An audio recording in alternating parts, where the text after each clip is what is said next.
Before we dive in, a quick disclaimer.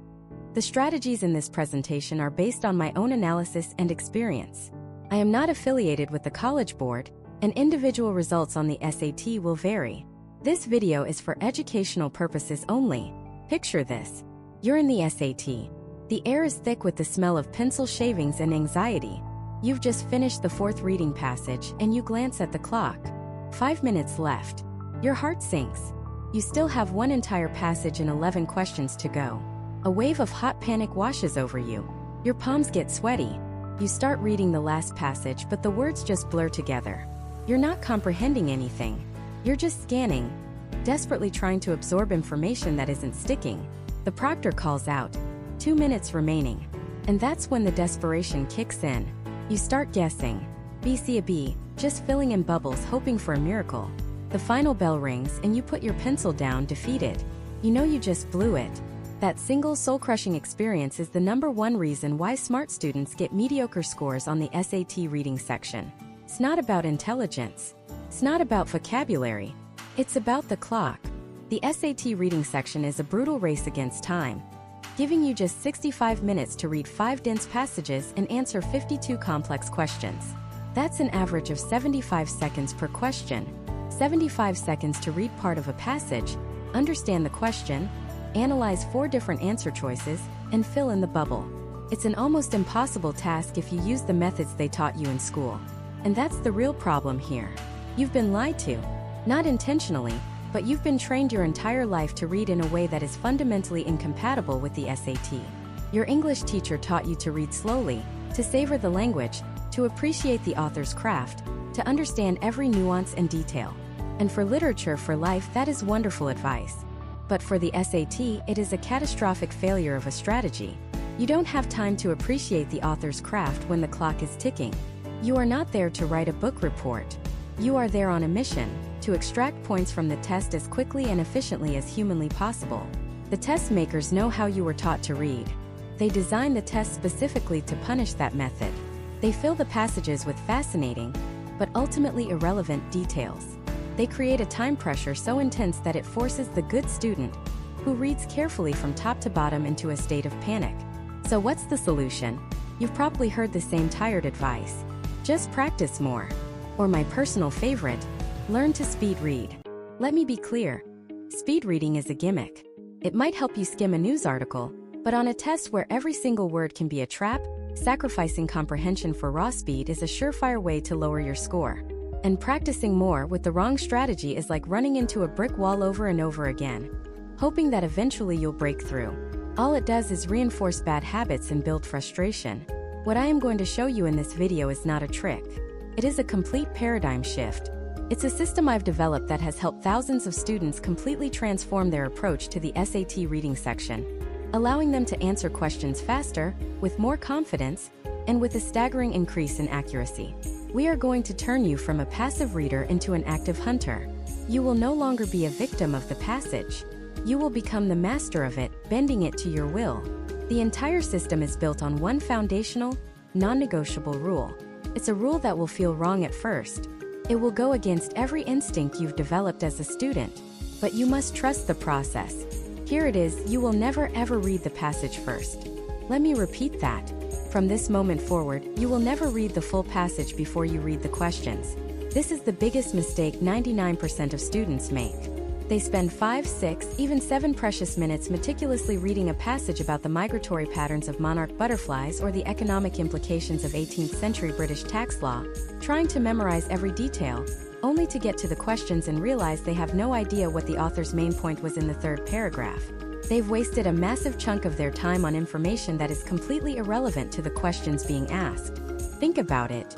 Out of a 700-word passage, the information needed to answer the 10 or 11 questions might only be contained in 200 of those words. The other 500 words are just noise. They are filler. They are traps designed to slow you down and confuse you. By reading the passage first, you are essentially walking into a forest without a map or a compass, hoping you stumble upon the treasure. It's inefficient and it's stressful. Our method, the hunter's method, flips this on its head. We start with the map. The questions are your map. They tell you exactly what you need to look for. Before you read a single word of the passage, you're going to go straight to the questions. Now, you're not trying to answer them yet. You're on an intelligence-gathering mission. You're going to quickly read through the questions, underlining the key terms and identifying what they are asking for. Let's say the first question asks, what is the author's primary criticism of the hydrothermal vent hypothesis? Instantly, your brain now has a mission. You're not just reading about oceanography anymore. You are now an active hunter, scanning the text for a very specific piece of treasure. The author's criticism of something called the hydrothermal vent hypothesis. Suddenly, the entire passage changes. The paragraphs about the chemical composition of seawater? Irrelevant. You skim it. The section describing the discovery of the first vent? Interesting, but not what you're looking for. You skim it. But then you hit a paragraph that starts with, while the hydrothermal vent hypothesis is compelling, it fails to account for, bingo, red alert. That's your target. Your brain, which was previously trying to hold on to 1,000 different facts, is now laser-focused on this one specific area.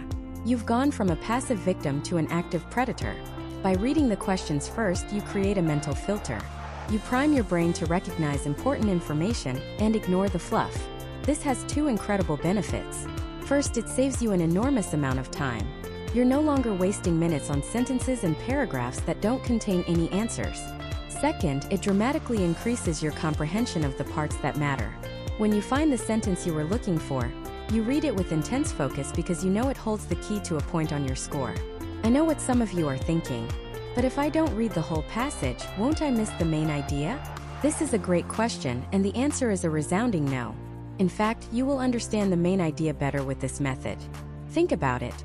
The main idea of a passage is simply the sum of the answers to the questions. The questions point you to all the most important parts of the text, the author's argument, the key pieces of evidence, the shifts in tone. By finding the answers to these specific questions, you are, by definition, piecing together the main idea in the most efficient way possible. You're building the puzzle one piece at a time, instead of staring at the jumbled box and feeling overwhelmed. This is the foundational skill. It's the first step to rewiring your brain for the SAT. Before we can talk about how to identify trap answers, how to master the dreaded command of evidence questions, or how to tackle the confusing dual passages, you must first master this technique. Read the questions first. Give yourself a mission. Turn passive reading into an active hunt. Practice this on a single passage. Time yourself the old way, reading the passage first. Then, time yourself on a new passage using this question-first approach. The difference will be immediate and undeniable. This isn't just a tip. It's the key that unlocks the entire test. Once you make this shift, everything else begins to fall into place. And now that you have this key, you've opened the door. But what you see inside can be overwhelming.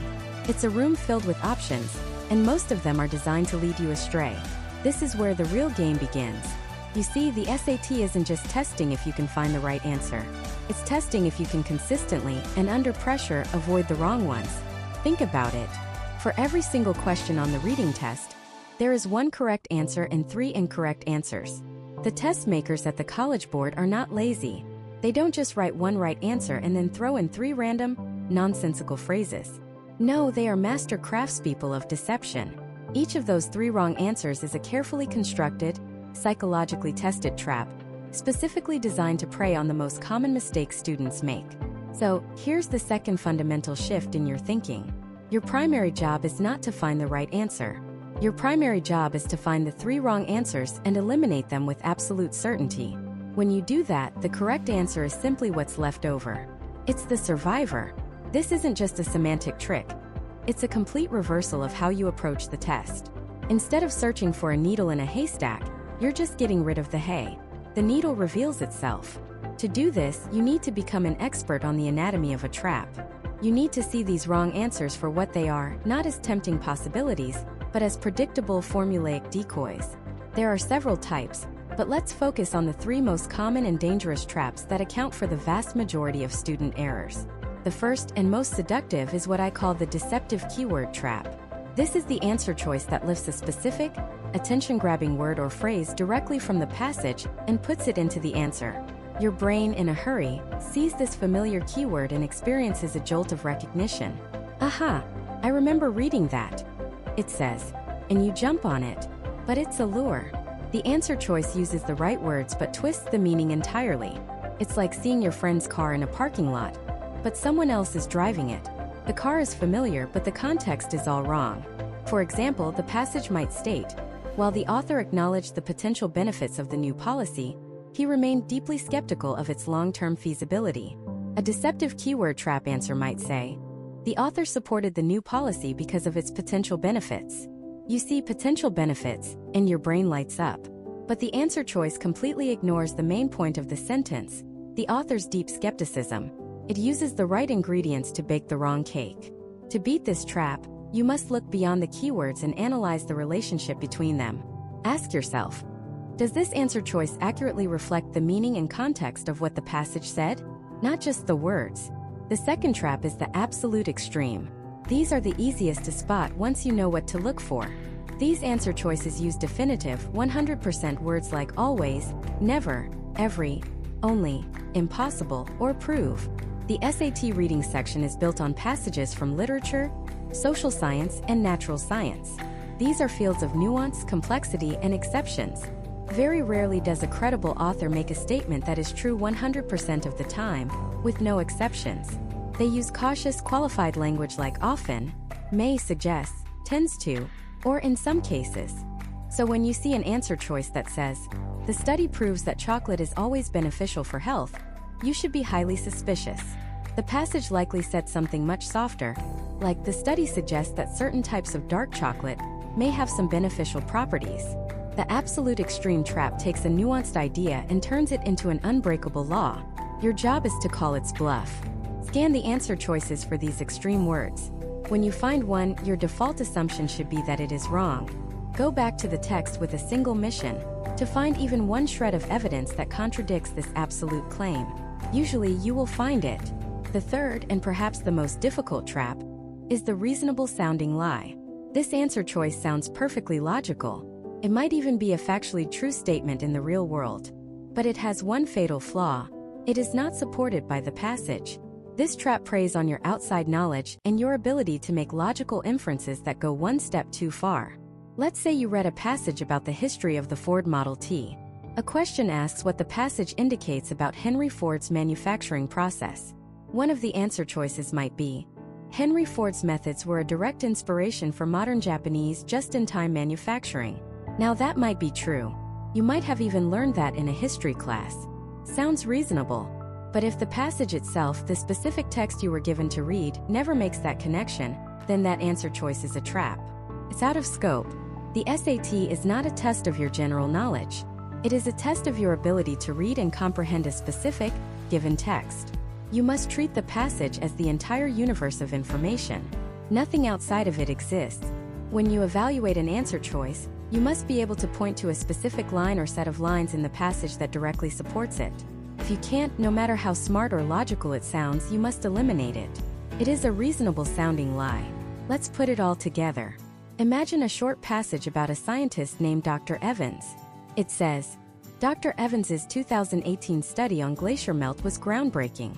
While many of her peers had focused on atmospheric temperatures, Evans's research suggested that warming ocean currents were a significant, and often overlooked, contributor. Some critics, however, argued her data set was too small to be conclusive. Now, a question asks, according to the passage, which of the following is true about Dr. Evans's 2018 study? Look at these four answer choices through the lens of our trap spotting system. Answer A. The study proved that warming ocean currents are the only cause of glacier melt. Immediately, you should see a massive red flag. The word only. This is an absolute extreme trap. The passage said the currents were a significant contributor, not the only one. Eliminate A. Answer B. Dr. Evans's study on glacier melt was universally celebrated by her peers. This sounds positive, but let's check. The passage says, some critics argued her dataset was too small. Universally celebrated means everyone loved it. The existence of some critics directly contradicts this. This is another type of extreme trap, a more subtle one. Eliminate B. Answer C. The study was groundbreaking because it focused on the impact of warming ocean currents on glaciers. Let's check this.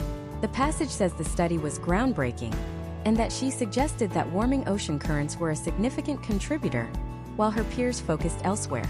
This seems to match the text perfectly, without any extreme words or outside information. Let's hold on to it. Answer D. The study used the same data on atmospheric temperatures as many of her peers.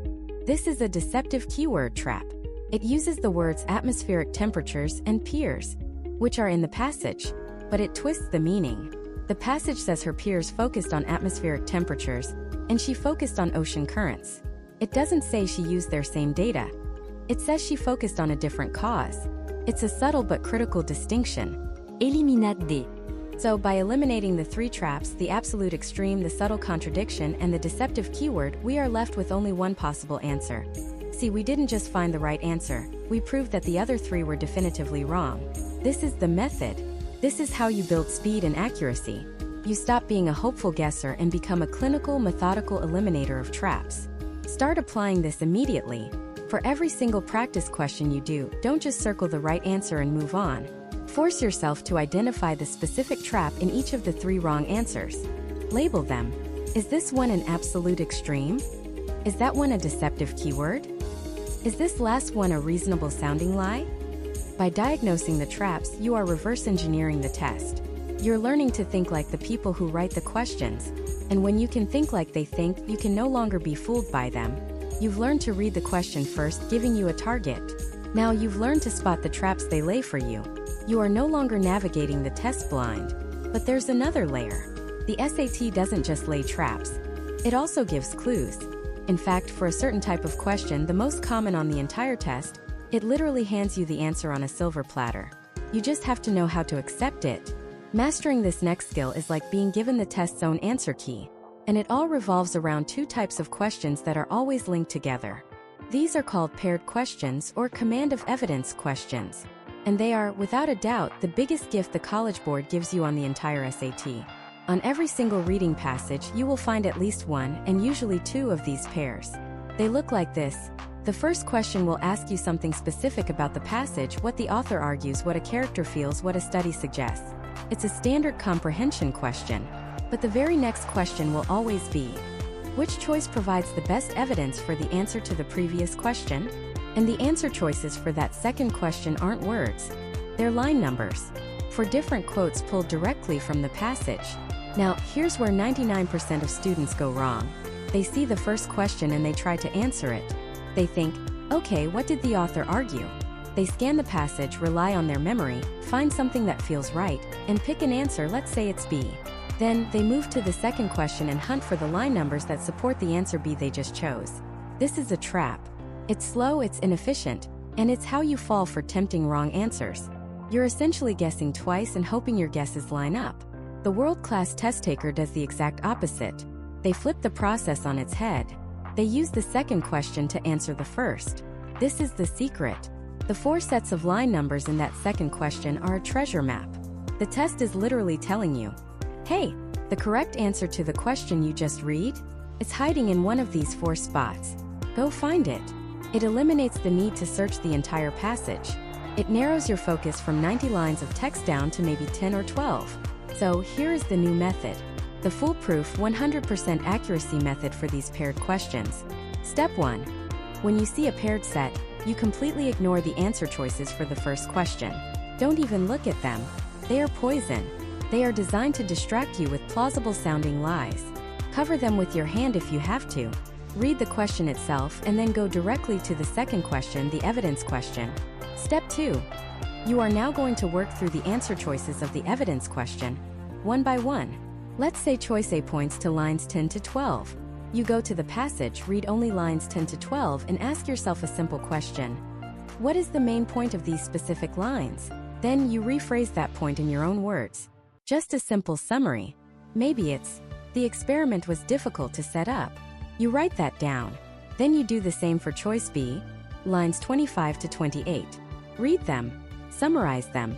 The results surprised the scientists.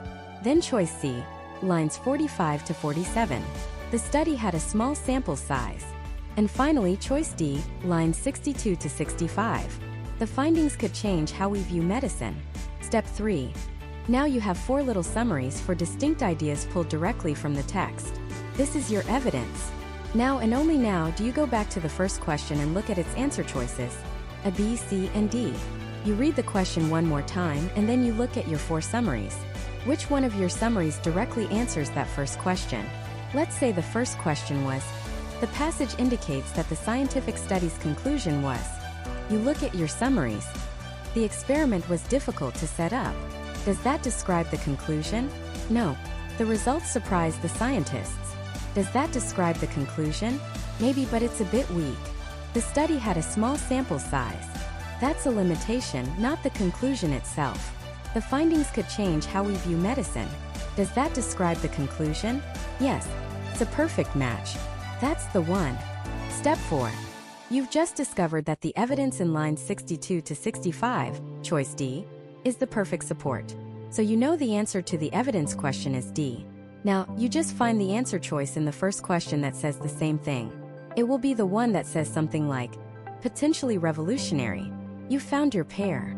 You select both answers with supreme confidence, knowing they are correct because they are directly linked by the text itself. You didn't guess. You didn't use a vague feeling. You used the test's own logic against it. Let's do a real example. Imagine a passage about the history of coffee. Here's a tiny piece of it. The energizing effect of the coffee bean was not immediately understood. Early legends in Ethiopia, from the 9th century, speak of a goat herder named Kaldi who noticed his goats became incredibly energetic after eating berries from a particular tree. Perplexed, Kaldi tried the berries himself and experienced a newfound vitality. However, the initial reception of this discovery was not one of celebration. In fact, many local monasteries rejected the bean, with one monk reportedly casting the berries into a fire, calling them the devil's work. It was only when the roasting beans produced an alluring aroma that others were tempted to experiment, grinding the roasted beans and dissolving them in hot water. This happy accident, born from condemnation, created the world's first cup of coffee. This method of preparation would later be refined in the Arabian Peninsula, which established the first widespread coffee trade routes, transforming the drink from a local curiosity into a global commodity. Okay, now here are the paired questions. First question. The passage suggests that the initial reaction to the discovery of coffee beans was one of a scholarly interest, B. immediate acceptance, C. suspicion and disapproval, D. commercial excitement. Second question.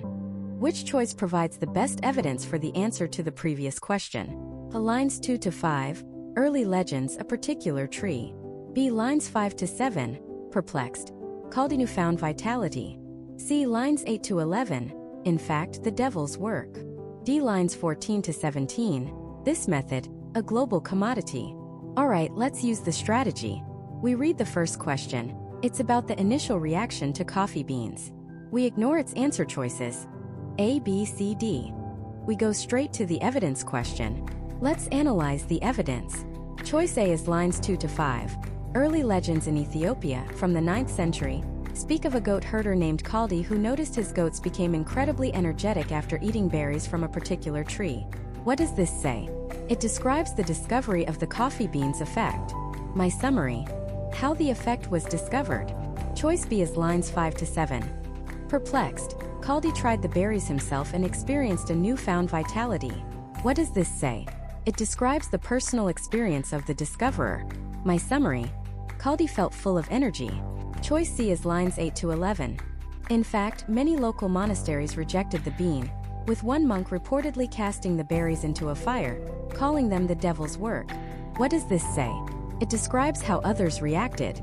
They rejected it, called it evil, and threw it in a fire. My summary. Monasteries rejected it as evil. Choice D is lines 14 to 17. This method of preparation would later be refined in the Arabian Peninsula, which established the first widespread coffee trade routes, transforming the drink from a local curiosity into a global commodity. What does this say? It describes the later development and trade of coffee. My summary. It later became a global trade item. Now we have our 4 summaries. How the effect was discovered. B. Kaldi felt full of energy.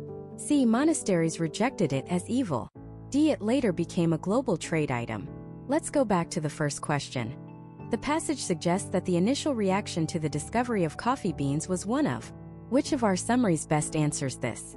Summary A is about the discovery, not the reaction to it. Summary B is Kaldi's personal reaction, but the question implies a broader, more general reaction. Summary C is a perfect description of the initial reaction from a group of people. They rejected it and called it evil. This is a direct match. Summary D is about what happened much later, not the initial reaction. So the evidence in C is our answer. It perfectly supports the idea of a negative initial reaction. Now we look at the answer choices for the first question for the first time. A scholarly interest. Nope, the evidence says they called it devil's work. B. Immediate acceptance. Nope, the evidence says it was rejected. C. Suspicion and disapproval. Yes, this perfectly matches rejected and devil's work. D. Commercial excitement. Nope, that came much later according to our other evidence.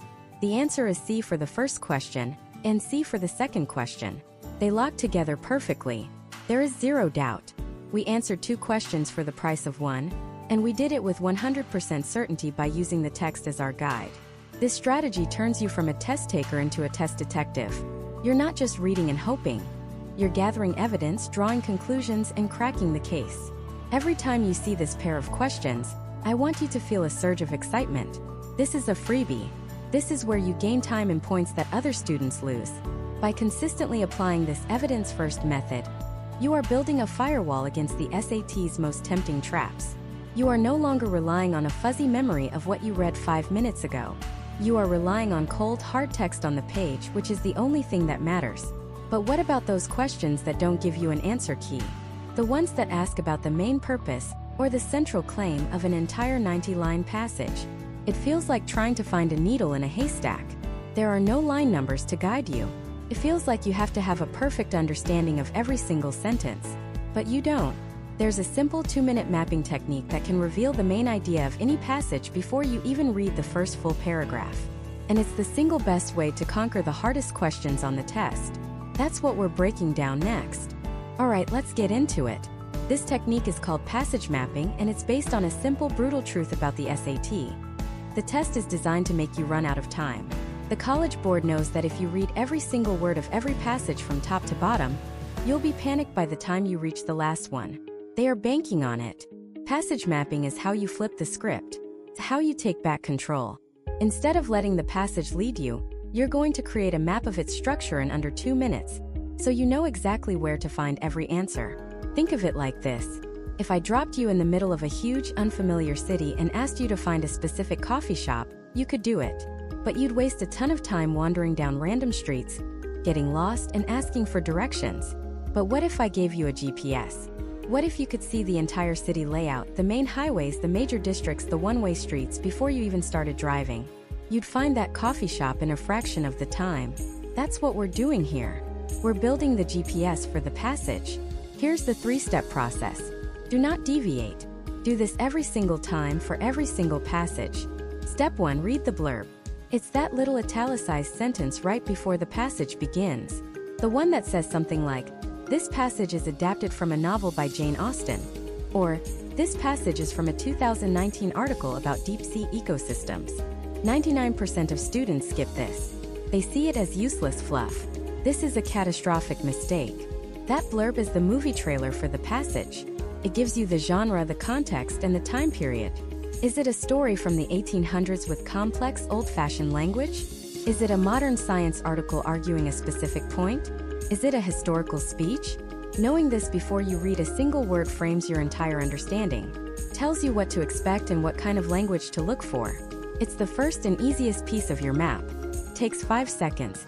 Never ever skip it. Step 2. This is the core of the technique. You are going to read only the first sentence and the last sentence of every single paragraph. That's it. You read the first sentence, then you skip everything in the middle, and you read the last sentence. Then you move to the next paragraph and do the same thing. Now you might be thinking, how can I possibly understand the passage if I'm skipping most of the words? Here's why this works. Professional writers, the kind of people whose work is featured on the SAT, structure their paragraphs logically. The first sentence is almost always the topic sentence. It introduces the main idea of that paragraph. The last sentence often summarizes or concludes that idea, or transitions to the next one. By reading just these 2 sentences, you're grabbing the main pillar, the core concept, of each paragraph without getting bogged down in the supporting details, examples, and fluff in the middle. You're not trying to understand the passage deeply on this first pass. You're just building the map. You're identifying the function of each paragraph. As you do this, you should be making tiny mental notes. Okay, paragraph 1 introduces the problem. Paragraph 2 gives a historical example. Paragraph 3 presents a counter-argument. Paragraph 4 offers a new solution. You're essentially creating a table of contents in your head. You're seeing the skeleton of the author's argument. You're seeing the major landmarks of the city. Step 3. As you're reading those first and last sentences, you need to have your radar on for one specific thing: transition and contrast words. These are the turn signals of the passage. They are the most important words on the entire page because they tell you when the author's argument is shifting, changing, or pivoting. I'm talking about words like however, but, in contrast, nevertheless, therefore, consequently, and in fact. When you see one of these words in a first or last sentence, your brain should light up. Circle it, underline it, do whatever you need to do. Why? Because these words signal a change in direction. If a paragraph starts with however, you know instantly that this paragraph is going to challenge or contradict the idea that came just before it. If a sentence starts with therefore, you know it's presenting a conclusion based on the previous information. These words are pure gold. They reveal the logical flow of the entire passage. Finding the author's main point often comes down to finding that one crucial but or however, where they shift from explaining an old idea to introducing their new, more important idea. So let's put it all together. Let's pretend we have a passage. Step 1. Read the blurb. It says, "This passage is adapted from a book about the history of artificial intelligence." Okay, I know it's a non-fiction, historical, tech-related passage. Step 2 and 3 combined. We map the paragraphs. Paragraph 1, first sentence. For decades, pioneers in artificial intelligence pursued the dream of creating a machine that could reason like a human. Last sentence. This approach, known as symbolic AI, dominated the field for half a century. My mental note: P1 is about the old-school approach, symbolic AI. Paragraph 2, first sentence. However, by the 1990s, the limitations of this model were becoming painfully apparent. Boom! There it is. However, a massive pivot point. I circle it. This is where the story changes. Last sentence. Complex, real-world problems consistently stumped even the most sophisticated symbolic systems. Mental note: P2 is about the problems with the old way. Paragraph 3, first sentence. A new approach, centered on the concept of machine learning, began to gain traction. Okay, here's the solution. The new way. Last sentence. Instead of being programmed with rigid rules, these systems were designed to learn from vast amounts of data. Mental note: P3 explains the new approach, machine learning. Paragraph 4, first sentence. The success of this data-driven method has been nothing short of revolutionary. Last sentence. Consequently, machine learning now underpins most of the AI technology we use every day. Mental note: P4 is about the success and impact of the new way. Look what we just did. In about 90 seconds, without reading the full passage, we've built a perfect map. We know the main idea. The passage is about the shift from an old, failed approach to AI, symbolic AI, to a new, successful one, machine learning.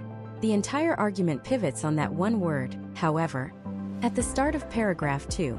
Now, imagine the first question is, the primary purpose of the passage is to, and the answer choices are: A. Argue for increased funding for symbolic AI research. B. Compare and contrast two different programming languages. C. Detail the history of a major shift in the field of artificial intelligence. D. Criticize the tech industry for its reliance on a single, flawed technology. With our map, this question is a joke. We know the answer is C. It's not A, because the passage says symbolic AI had limitations. It's not B, we never saw anything about specific programming languages. It's not D, because the passage calls the new technology a revolutionary success, not flawed. We can answer the main idea question with 100% confidence before we've even read the details. We didn't get lost in the jargon or the specific examples in the middle of the paragraphs. We saw the big picture. We used our GPS. This is the foundation. This is how you stop being a passive reader, reacting to the text, and become an active hunter, armed with a map and a plan. You're no longer wandering through the city. You're flying over it in a helicopter, seeing everything clearly. But this map does more than just help you with main idea questions. It's your weapon for the entire passage. It tells you where to look for the answers to specific, detail-oriented questions. You know those questions that ask, According to the passage, what was the primary flaw of symbolic AI? You don't have to reread the whole passage frantically searching. You just look at your mental map and say, the problem's with the old way. That was paragraph 2. And you go directly there. You've turned a frantic, time-wasting search into a precise surgical strike. This is how you get faster. This is how you build confidence. You're no longer guessing, you're executing a strategy. So you have the map, you know the main idea, and you know the function of each paragraph. But what about those nasty evidence-based questions? The ones that come in a pair, where the first one asks a question and the second one asks you to find the specific lines in the passage that prove your answer. These are the questions that destroy students' scores. They get stuck in a loop, rereading the same 4 answer choices over and over, wasting precious minutes. But with your new passage map, these questions are about to become the easiest points you'll get on the entire test. I'm going to show you how to use your map to make those evidence questions an absolute cakewalk, and that's exactly what we're covering next. Okay, let's talk about the command of evidence questions. You know the ones. The 2-part questions where the College Board asks you something, and then the very next question asks, which choice provides the best evidence for the answer to the previous question? For most students, these questions are a nightmare. They're a time suck, they're confusing, and they feel like a trap. But here's the secret that top 1% scorers know. These questions are not a trap. They are a gift. They are, without a doubt, the biggest cheat code on the entire SAT reading section, and the test makers are literally handing it to you. The problem is, almost everyone plays the game wrong. Here's what the average student does.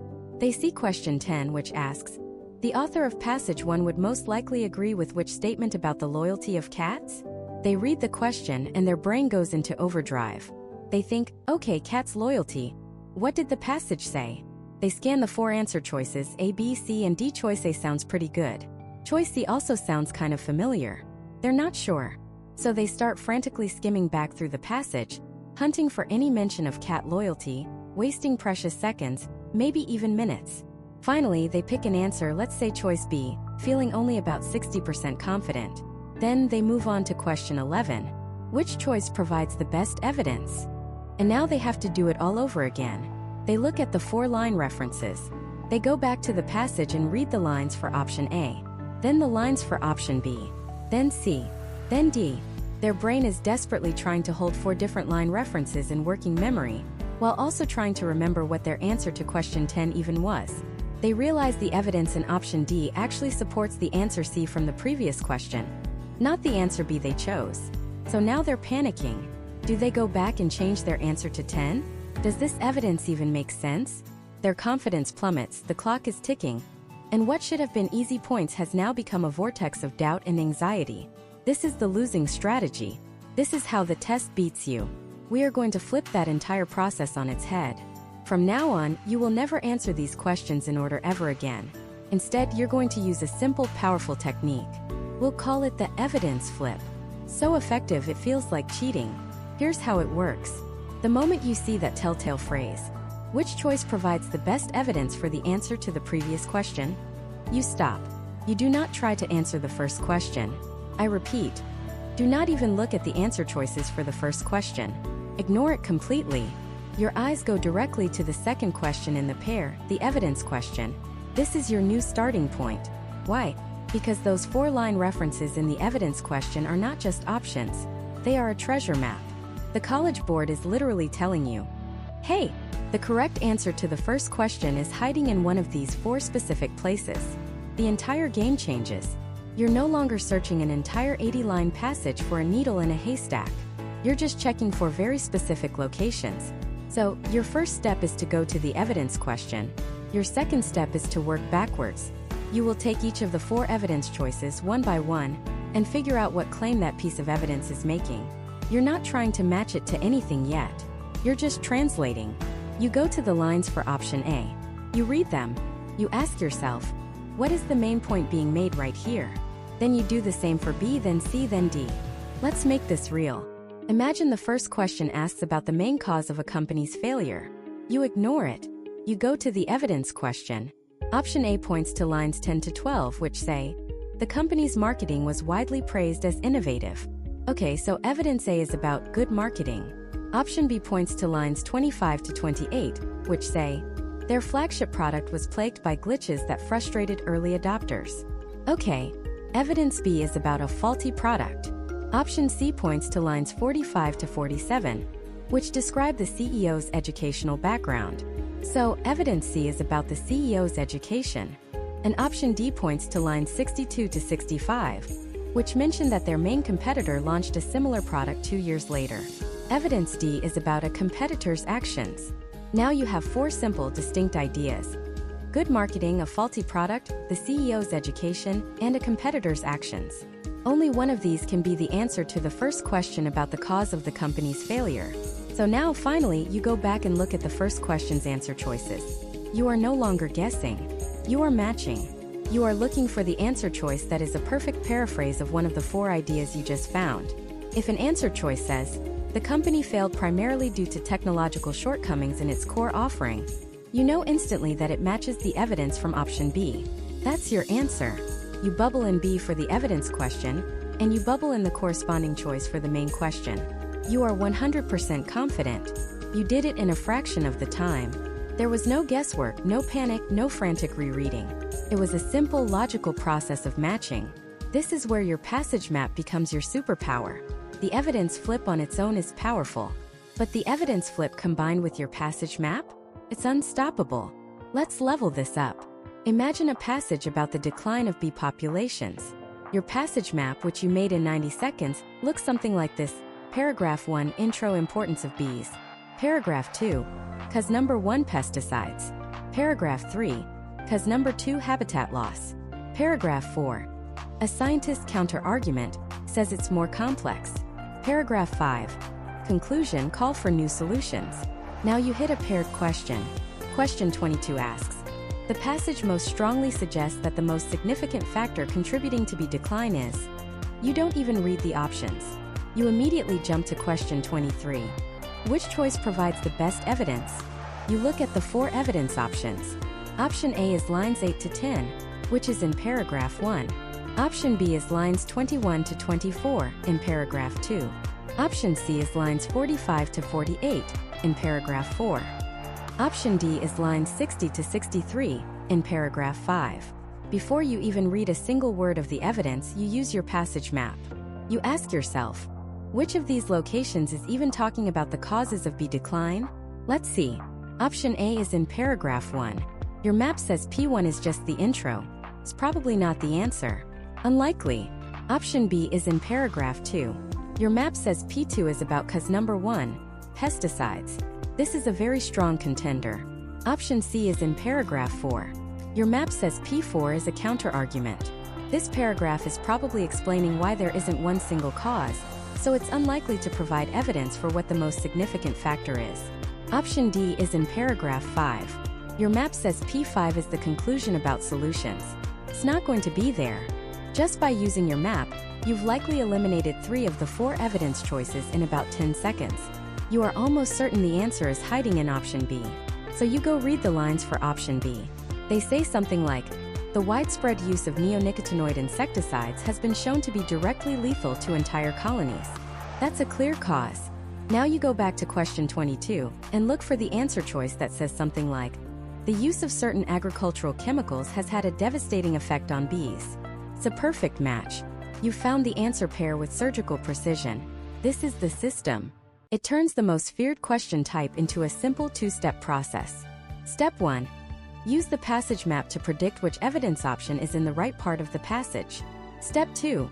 Read that single piece of evidence and match it to its corresponding answer in the first question. That's it. You've just guaranteed yourself 2 correct answers in under a minute. Every single time you see a paired evidence question, this is your new instinct. You smile because you know these are free points. You jump to the evidence. You check the locations against your map. You find the 1 or 2 plausible locations. You read only that evidence. You find its partner. You bubble them in. And you move on, leaving everyone else still stuck on that first question, burning the clock, drowning in doubt. This isn't just about getting the questions right. It's about reclaiming your time and your confidence, which are the 2 most valuable resources you have on test day. So we've mastered the passage map, and now we've used it to crack the code on the SAT's most common question type. We've turned a major obstacle into a strategic advantage. But this is just one piece of the puzzle. Knowing how to answer a specific question type is one thing. Knowing how to attack the entire set of 11 questions for a passage in the most efficient order possible? That's a whole different level of strategy. What question should you always answer first? Which one should you always save for last? Getting this order right can save you up to 3 minutes per passage, and that's what we're breaking down next. Okay, think of the 10 or 11 questions for any given passage not as a list, but as a gauntlet. A series of obstacles. And just like in any video game or action movie, you don't run straight at the biggest, toughest-looking enemy first. You take out the easy targets, build up your power, and then, only then, do you take on the final boss. The SAT is no different. Most students attack the questions in the order they appear: 1, 2, 3, 4. This is a strategic disaster. It's like trying to solve a puzzle by starting with the piece that has no straight edges. Instead, we're going to use a system I call the ladder of certainty. We start at the bottom on the most solid ground with the questions that have the least ambiguity, and we climb our way up to the more abstract ones. This isn't just about saving time. It's about building momentum and understanding. Each question you answer correctly makes the next one easier. So, what's on the first rung of our ladder? The absolute first questions you should hunt for and answer every single time? They're what I call GPS questions. These are the questions that give you a specific line reference. They literally say, in line 37, the word acute most nearly means. Or the author's reference to sparrows, in lines 42 to 44, primarily serves to. Why are these first? Because the College Board is giving you a treasure map with an X on it. They are telling you the exact location of the answer. There is zero guesswork about where to look. You go to the line, read a sentence or two before, a sentence or two after, and the answer is right there. These questions test your ability to understand a specific, isolated piece of text. They don't require you to understand the whole passage yet. They are quick, high-confidence points. You are literally just grabbing the lowest hanging fruit. Find every single question with a line number attached to it and do them first. This includes both the words and context questions, and any other question that points you to a specific line. You should be able to knock these out in 30 to 45 seconds each. It's a massive confidence boost, and it gets the clock working for you, not against you. Now, what's the second rung on our ladder? This one is the game changer. This is the one that separates the 600s from the 700s and above. We're talking about the paired questions. You know the ones. There's a question, let's say it's question 14, that asks something like, what is the author's primary attitude toward deep-sea exploration? Then question 15 immediately follows up with, which choice provides the best evidence for the answer to the previous question? And it gives you 4 different line references as the answer choices. Here is the fatal mistake almost every student makes. They try to answer question 14 first. They read the question, go back to the passage, hunt around for the author's attitude, form an opinion, pick an answer for 14, and then they look at question 15 to find the evidence that supports the answer they just picked. This is completely backward. It's inefficient, it's exhausting, and it's how you get trapped between 2 answer choices. Here's the secret. You do them together, but you start with the second one. You use question 15 to answer question 14. Think of it as a lock and a key. Question 14 is the lock. Question 15 is the set of 4 possible keys. Why on earth would you try to pick the lock when the test makers have handed you the keys? Here's the method. You read question 14 to know what you're looking for. In our example, the author's attitude. But you don't answer it. You immediately go to question 15. Look at option A. Points you to, say, lines 12 to 14. Go to those lines. Read them. Ask yourself, does this specific quote explicitly show an attitude about deep-sea exploration? Maybe it does, maybe it doesn't. Let's say it describes the color of the water. Okay, that's not an attitude. Put a little dot next to it. Now check option B, lines 25 to 28. You read those lines. They say, this perilous and often fruitless endeavor drains crucial funding from more worthy scientific pursuits. Whoa, okay, does that show an attitude? Absolutely. It's a very negative one. That's a strong candidate. Now you check C, lines 51 to 53. It talks about the pressure at that depth. That's a fact, not an attitude. Check D, lines 67 to 68. It mentions a specific type of submersible. Again, a fact, not an attitude. So you've found that only one of the 4 evidence choices, option B, actually contains a clear, undeniable statement of the author's attitude. It's the only key that fits. Now here's the magic. You go back to question 14, and you look for the answer choice that matches the attitude you just found in option B from question 15. The attitude was negative, critical, and concerned with funding. You scan the options for question 14, and one will say something like, critical of its financial irresponsibility. It will be a perfect match. You've just answered 2 questions with one fluid process, and you've done it with near 100% certainty because you didn't rely on your vague memory of the passage. You used the evidence provided to you to prove your own answer. This lock and key method is the single most powerful strategy for the reading section. It turns the hardest question pair into a simple matching game. Okay, so we've climbed the first 2 rungs, GPS questions, then the lock and key pairs. Now we're halfway up the ladder. What's next? Now we tackle the general inference or implication questions. These are the ones that ask what the author suggests, or what can be inferred from the passage. They don't give you a line number. Why do we save these for the third step? Because by now you've already done the heavy lifting. In answering the GPS and the lock and key questions, you've been forced to reread specific, important parts of the passage. You've already built a mental map of the text. You know where the author talked about the funding, you know where they described the submersible, you know where they made their main argument. So when you get a question like, it can be reasonably inferred that the author believes space exploration is, you're not starting from scratch. Your brain has already been primed. You'll often have a flash of recognition and think, oh, that sounds like that part 1 read for question 15, and you can go right to it. You're no longer wandering blindly through the text. You're navigating with purpose. This brings us to the very top of the ladder, the final boss, the question you should always, without exception, answer last. And it's the one most people try to answer first. It's the main idea or primary purpose question. The primary purpose of the passage is to, or which of the following best summarizes the passage? It seems logical to answer this first, right? Find the main idea, then the details will make sense. That's how we're taught to read in school. But on a timed high-pressure test, it's a trap. Trying to determine the main idea of a complex college-level passage after reading it just once is incredibly difficult. You're relying on a hazy first-impression memory.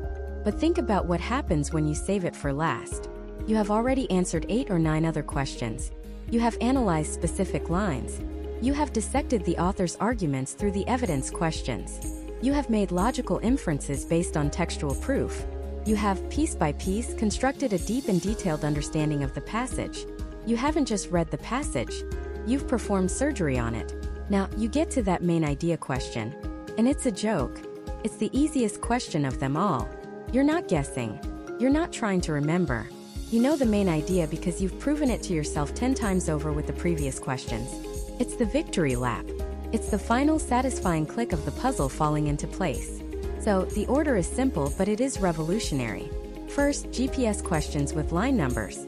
Second, the lock and key paired questions, using the evidence to answer the claim.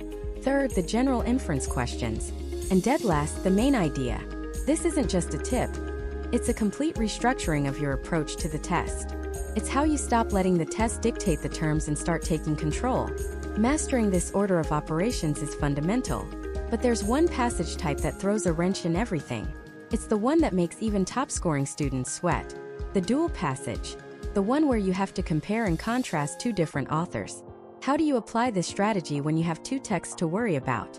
Is there a way to make these passages even easier than the single ones? Yes.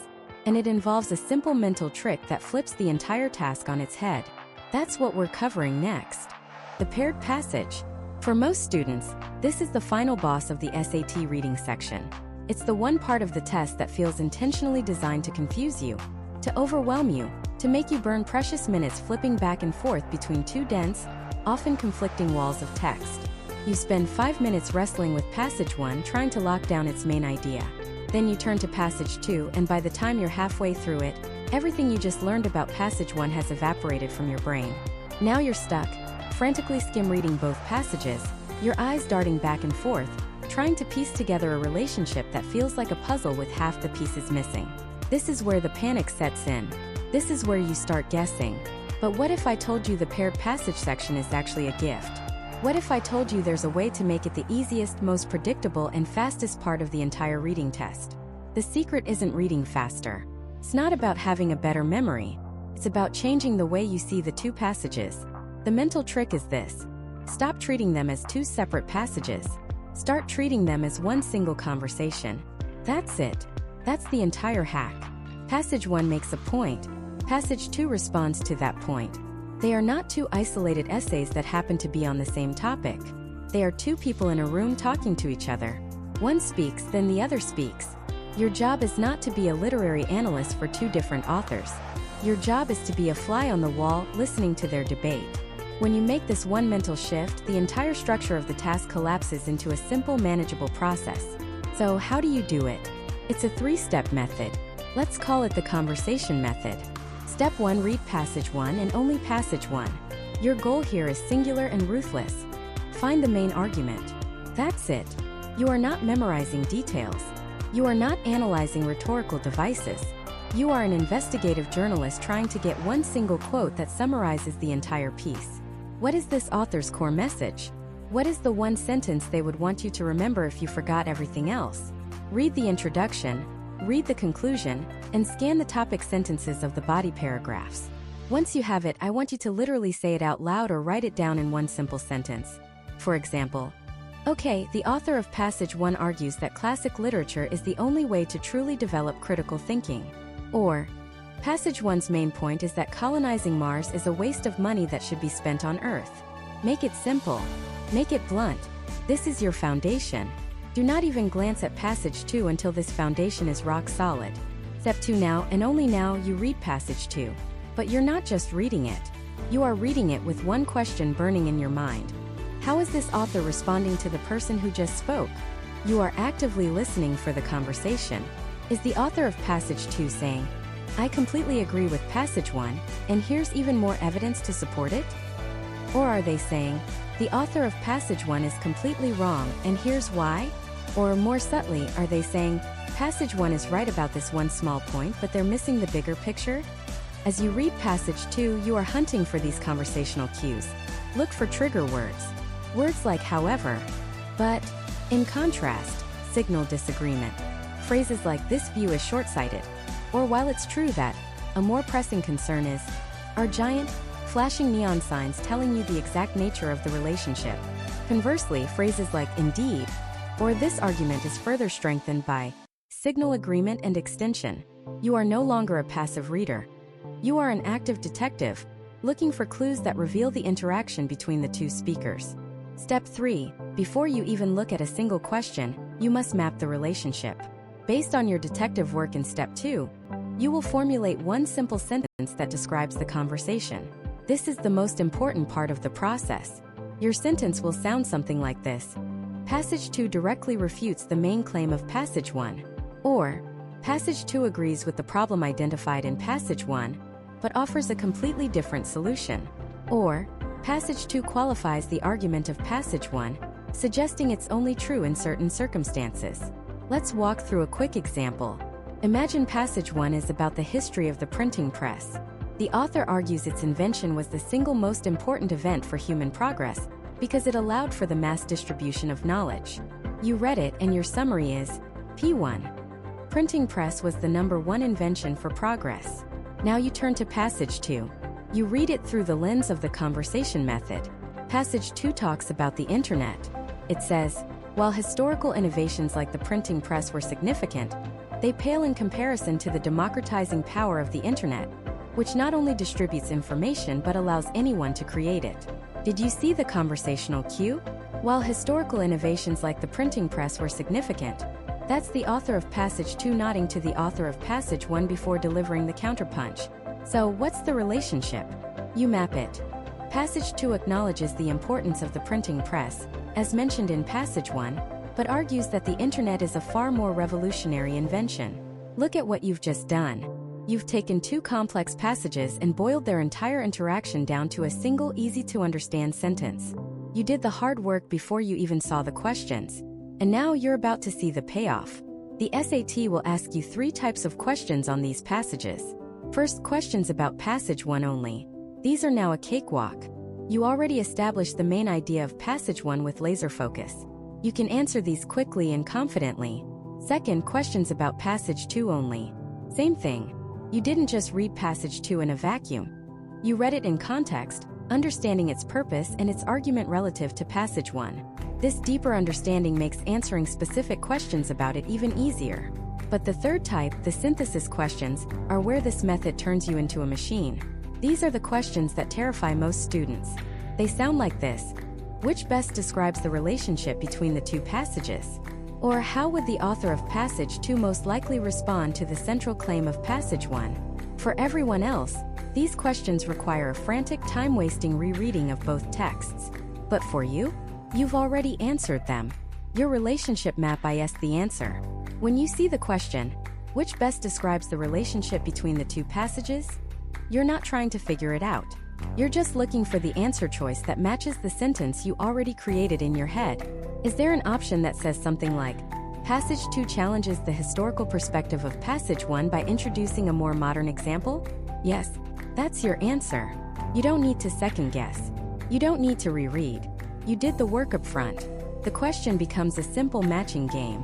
This method transforms the paired passage section from a source of anxiety into a source of points. It saves you an incredible amount of time by eliminating that panic back-and-forth reading. It boosts your accuracy because you're operating from a position of deep structural understanding, not just a surface-level memory of a few details. You're not just reading words, you're understanding a conversation. This is the key to unlocking speed and accuracy on the hardest part of the SAT reading test. It's about reframing the task. It's not 2 passages. It's 1 debate. Your job is simply to figure out who is saying what and why. Now, mastering this technique is one thing, but there's another major roadblock that trips students up across the entire reading section, not just the paired passages. I'm talking about those 2-part questions, the ones that ask you a question, and then the very next question asks you, which choice provides the best evidence for the answer to the previous question? These questions seem helpful, but they are often a brutal time sink and a trap designed to make you doubt yourself. How do you turn this trap into an advantage? How can you make these 2 questions take less time than a single normal question? There's a way to do it, and it involves answering them in the wrong order. That's right. You answer them in the wrong order. This isn't a cute little trick. It's a fundamental rewiring of how you approach the test. It's the difference between fumbling in the dark for a light switch and having someone hand you a flashlight. Here's the standard, inefficient, soul-crushing way everyone else does it. They read question 1. Let's say it asks about the author's main point. They look at the 4 answer choices, A, B, C, and D. One of them, choice B, feels kind of right. It has a good vibe, so they tentatively select B. Then they move on to the next question, the evidence question. And now their entire mission is to find a line in the passage that proves choice B was correct. They're desperately hunting for confirmation of a decision they've already made. They read the lines for choice A, nope. Choice B, it's okay but not great. Choice C, actually this one sounds pretty good too. And now the panic sets in. Was my first answer wrong? Does choice C mean the answer to the previous question was actually A? They start bouncing back and forth, rereading the questions, rereading the passage. A minute goes by, then 2. Their confidence plummets. The clock is ticking, and what the College Board designed as a single entity has become a vortex of doubt, sucking up precious time and mental energy. This is the trap. The trap is making you commit to an answer before you've looked at the hard evidence. It's like a detective identifying a suspect based on a hunch, and then trying to make the clues fit their theory. A good detective and a good test taker does the exact opposite. They look at the clues first and let the clues lead them to the suspect. So, here's how you become that good detective. Here is the reverse method. When you see a paired set, you are going to completely change the order. The first thing you do is read question 1. Understand what it's asking. Is it asking for the author's tone? A character's motivation? The main purpose of the 3rd paragraph? Get that question locked in your brain. But, and this is the most important part, you do not look at the answer choices. Do not even glance at A, B, C, or D. Cover them with your hand if you have to. Don't try to answer it. Don't even form a hypothesis. You are an empty vessel, waiting for the text to guide you. Your eyes go directly to the second question, the evidence question. This question is now your treasure map. It gives you 4 specific, concrete locations in the passage. Let's say they are lines 10 to 12, lines 25 to 27, lines 40 to 43, and lines 55 to 58. These 4 options are the only 4 clues you are allowed to consider. The answer isn't hiding on some other page. It's not in a line you might have missed. The SAT is guaranteeing you right here, that the proof for the first question lives in one of these 4 places. The haystack has been reduced to 4 single strands of hay. Now, you begin your investigation. You go to the first line reference, lines 10 to 12. You read it carefully, maybe a sentence before and a sentence after for context.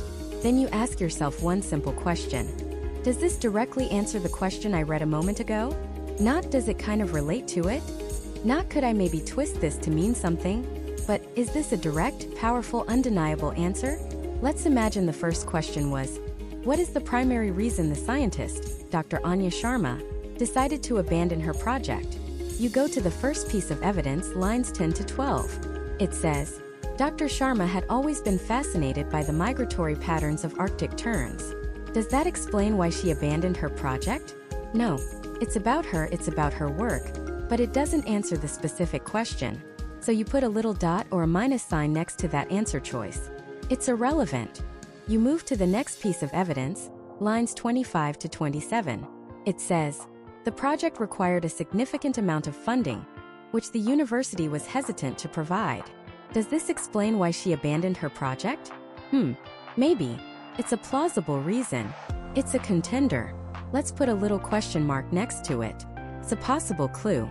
You move to the third piece of evidence, lines 40 to 43.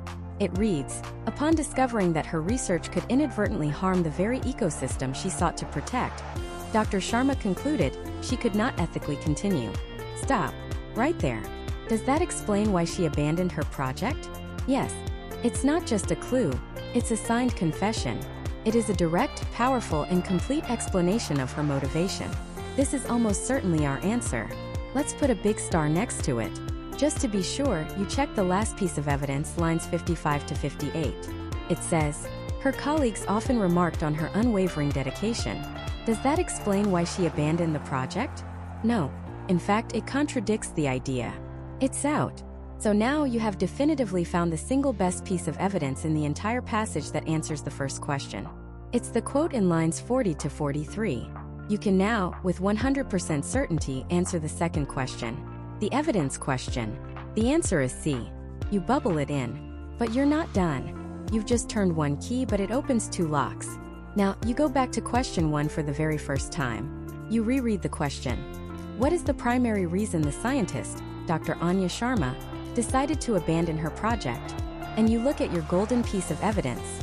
Upon discovering that her research could inadvertently harm the very ecosystem she sought to protect, Dr. Sharma concluded she could not ethically continue. With this evidence fresh in your mind, you finally look at the answer choices for question 1. She lost interest in the subject matter. B. She was pressured by her colleagues to quit. C.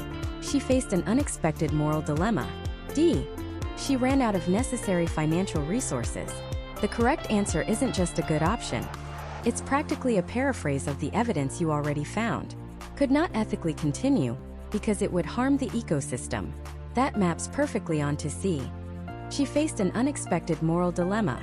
It's not A, B, or even D. Remember that other plausible evidence we found about funding? That was the trap. Choice D was designed to catch the people who stopped searching too early. But because you looked at all the evidence first, you found the strongest clue, the one that pointed directly to the undeniable answer. You pick C, bubble it in, and you move on. You have just answered 2 of the most difficult questions on the test in a fraction of the time, and with near-perfect accuracy. You didn't guess. You didn't use a vibe. You used the test's own structure against itself. You let the evidence question, the supposed harder question, become a cheat sheet for the first one. This method transforms your entire mindset. You stop seeing the reading section as a series of subjective questions about your opinion. You start seeing it for what it is, an open book test. For every single question, there is a specific line or set of lines that justifies the correct answer. For command of evidence questions, the test makers are literally forced to give you a map to that justification. By reading their map before you start your journey, you guarantee you'll end up at the right destination. Practice this. The first few times it might feel weird, like writing with your opposite hand, but force yourself to follow the steps. Read question 1. Ignore its answers. Go to question 2. Test each piece of evidence against question 1. Find the one that fits like a key in a lock. Answer question 2.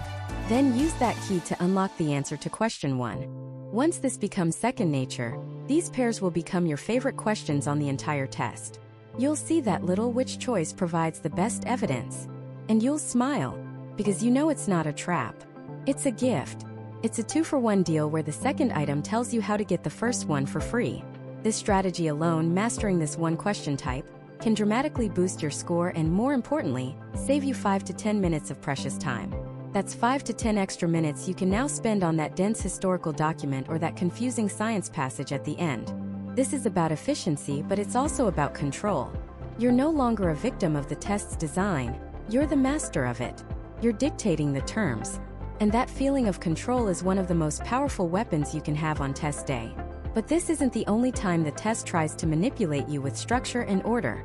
There's another more subtle trap that almost everyone misses, and it has to do with the words they choose. It's a trap disguised as a simple vocabulary question. This trap is called a word in context question. On the surface, it looks like the easiest question on the entire test. It gives you a word from the passage, a line number, and asks you what that word most nearly means. Easy, right? It's just vocabulary. But that's the illusion. This isn't a vocabulary question. It's a logic puzzle disguised as a vocabulary question. And the test makers are betting you'll treat it like the latter. Here's how 99% of students get this wrong. They see the question, for example, as used in line 37, state most nearly means. They see the word state.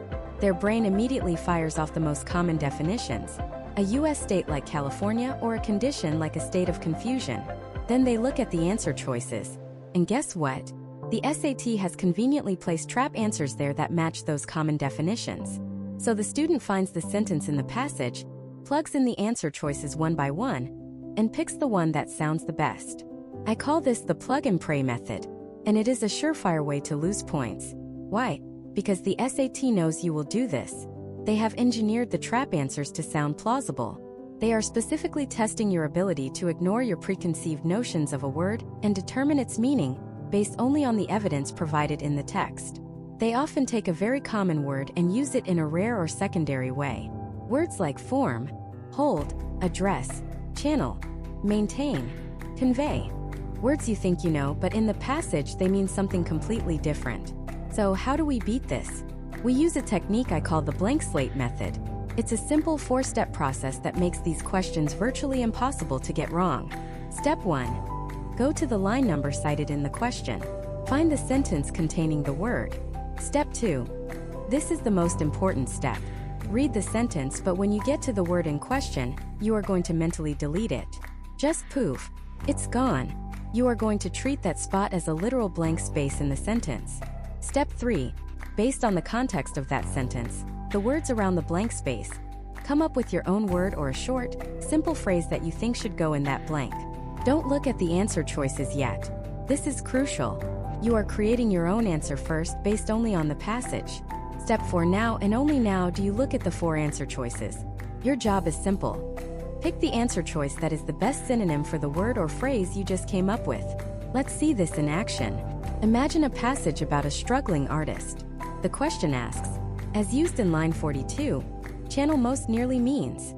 And the sentence in the passage reads, frustrated by her lack of progress, the painter tried to channel her disappointment into a new, more aggressive style of brushwork. The student using plug and pray sees the word channel. Their brain thinks TV channel or a channel of water like the English Channel. They look at the answer choices. A broadcast, B carve, C direct, D sail. They plug them in. Tried to broadcast her disappointment. Well, she is expressing it, that sounds kind of right. Tried to carve her disappointment. Maybe like carving it into the canvas, a bit poetic. They get confused between the plausible sounding trap answers. Now let's use the blank slate method. Step 1. We're at line 42. Step 2. We delete the word channel.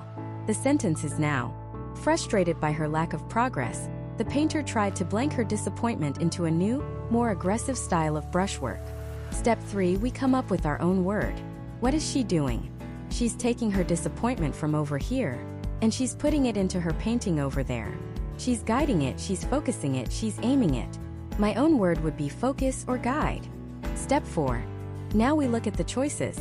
A broadcast, B carve, C direct, D sail. Which of these is the best synonym for my word? Focus or guide? It's not broadcast. It's not carve.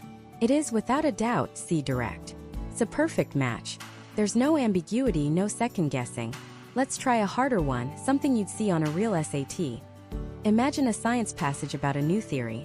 The sentence is, the theory was elegant, but it failed to address the anomalous data points from the 1998 experiment. The question is, as used in line 12, address most nearly means. The plug-and-pray student sees address. They think of a location like an email address or speaking to someone. They look at the choices.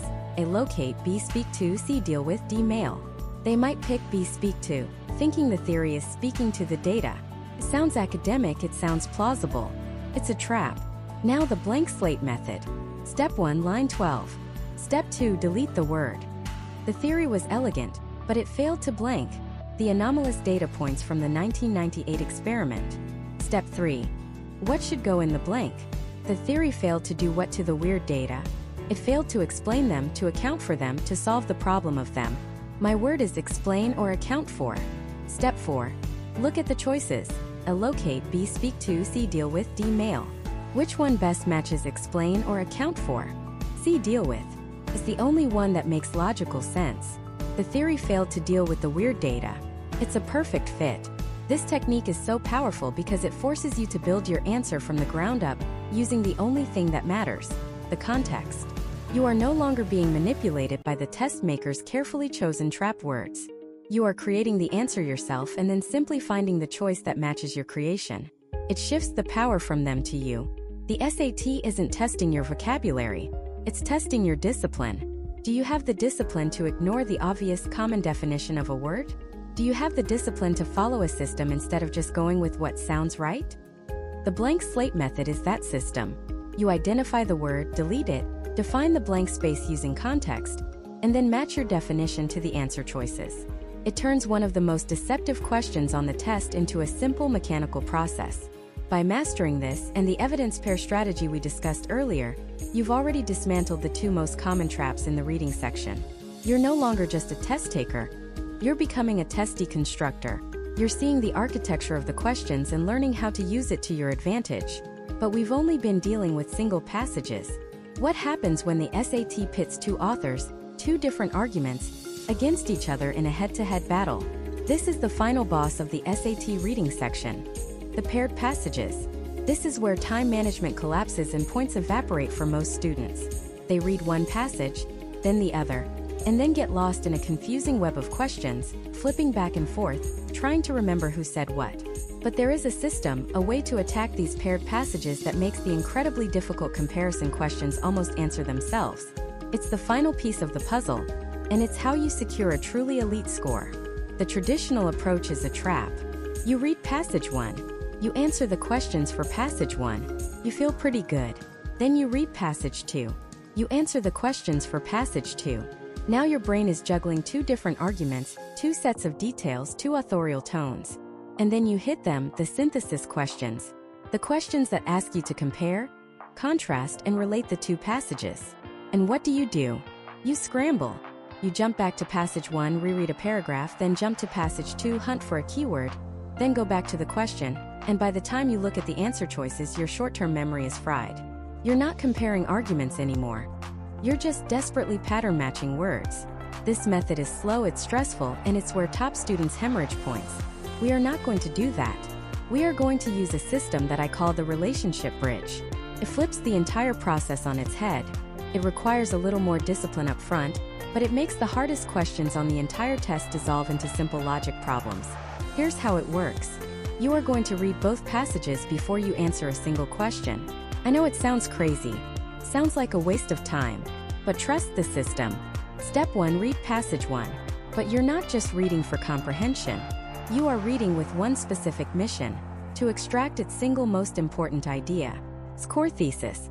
After you finish reading passage 1, and only after, you are going to physically write down on your scratch paper, P1 main idea, followed by a 10-word or less summary of the author's central argument. For example, P1 main idea: bees are crucial for agriculture and are threatened by pesticides. That's it. You've now created an anchor. Step 2, now you read passage 2. But this is the crucial difference. You are not reading passage 2 in a vacuum. You are reading it through the lens of passage 1. Every sentence, every paragraph you read in passage 2, you have a single question running in the back of your mind. How does this relate to what I just read? Is this author agreeing with the author of passage 1? Are they disagreeing? Are they looking at the same problem but proposing a different solution? Are they focusing on a different aspect of the same topic? You are actively, aggressively looking for the connection. Step 3. This is the moment that changes everything. Immediately after finishing passage 2, you build the relationship bridge. You are going to write down a single sentence that defines the interaction between the two passages. You'll write something like, P2 agrees with P1 about the threat to bees, but argues the main cause is habitat loss, not pesticides. Or, P2 refutes P1's claim entirely, suggesting the bee population is actually stable. This sentence, this bridge, is the most valuable thing you will create during the entire reading section. It is your master key. Step 4. Only now, with your P1 main idea anchor and your relationship bridge established, do you turn to the questions. And watch what happens. The questions about passage 1 are now a breeze.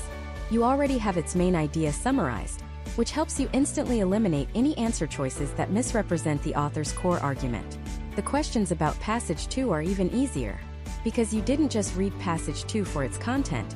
You read it for its relationship to passage 1, giving you a much deeper, more contextual understanding of its purpose. But the real magic happens with those killer synthesis questions.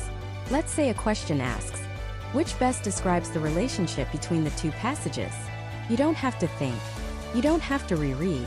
You just look at the relationship bridge you already wrote.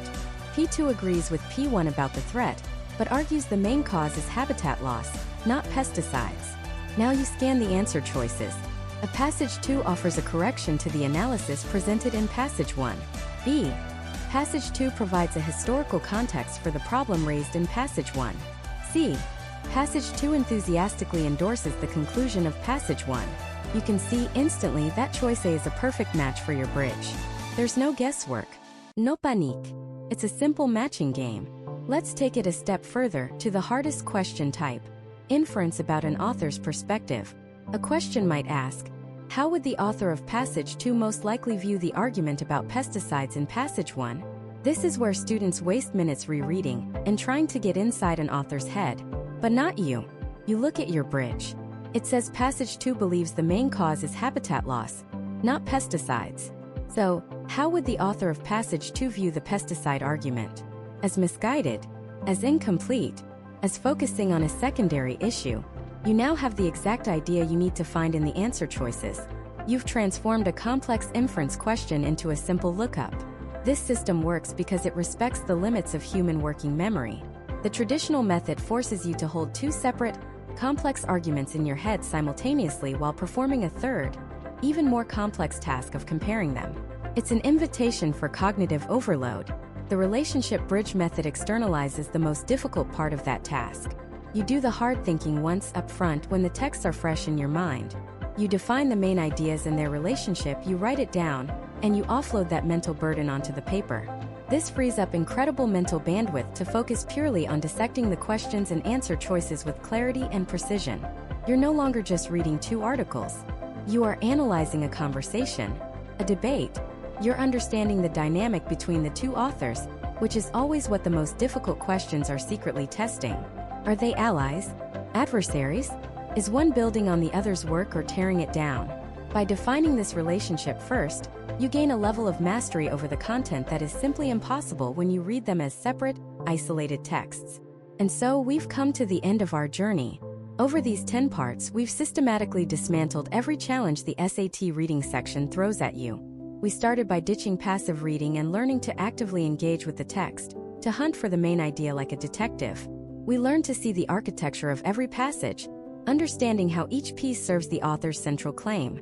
We exposed the anatomy of trap answers, learning to spot the subtle distortions, the extreme language, and the out-of-scope decoys that the test makers use to lure you away from the correct answer. We mastered the command of evidence questions, turning them from a dreaded two-part problem into a powerful tool for confirming our own answers. We developed a laser-focused strategy for vocab and context, ignoring the common definitions and using pure textual clues to find the author's intended meaning. We tackled the nuances of author's tone, purpose, and perspective, learning to read between the lines and understand not just what is being said, but why it's being said. And finally, today we've built the relationship bridge, the capstone strategy that transforms the most feared section of the test, the paired passages, into a straightforward system-driven process. Each of these strategies is a tool, but together they form a complete system, a new way of thinking. It's a system designed to replace anxiety with process, to replace panic with a plan.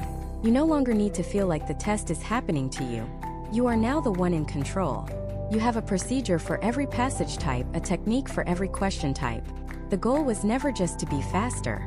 Speed is a byproduct of efficiency and accuracy. By focusing on these deep strategies, by understanding the test at its core, you will naturally become faster. You'll stop wasting time rereading. You'll stop agonizing between two tempting answer choices. You'll move through the test with a confidence that comes from knowing you have a system that works. This is your blueprint. Now the work begins. Take these strategies and practice them. Make them second nature. Run them on practice test after practice test until they are as automatic as breathing. Because on test day, when the clock is ticking and the pressure is on, you won't have time to remember a bunch of tips. You will fall back on your training. And with this training, you will be prepared. You will be confident. And you will achieve the score you deserve. The score that unlocks the next chapter of your life. Go get it.